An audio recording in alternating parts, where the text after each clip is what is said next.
ശിവം.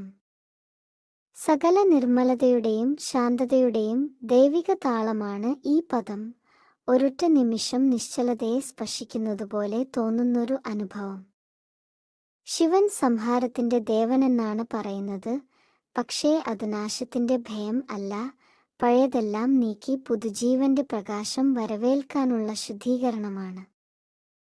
ശിവം എന്നത് പുറത്തു കാണുന്ന ഒരു ദൈവിക രൂപമല്ല, നമ്മുടെ ഉള്ളിൽ തന്നെ പടരുന്ന നിരാകുലമായ ഒരു അവസ്ഥയാണ്. ഒരു നിമിഷം കണ്ണുകൾ അടച്ചാൽ പോലും നമ്മുടെ ഉള്ളിലെ ശിവത്തെ കണ്ടെത്താൻ സാധിക്കും. ഒഴുകുന്ന നദിയുടെ ശബ്ദത്തിൽ, നിശബ്ദ കാറ്റിൽ, മനസ്സിനെ തൊടുന്ന ആ സമാധാന പ്രവാഹത്തിൽ. ശിവം ജീവിതത്തിന്റെ യാത്രയാണ്. സംഹാരവും പുനർജന്മവും ഉൾക്കൊള്ളുന്ന സത്യത്തിന്റെ പാത.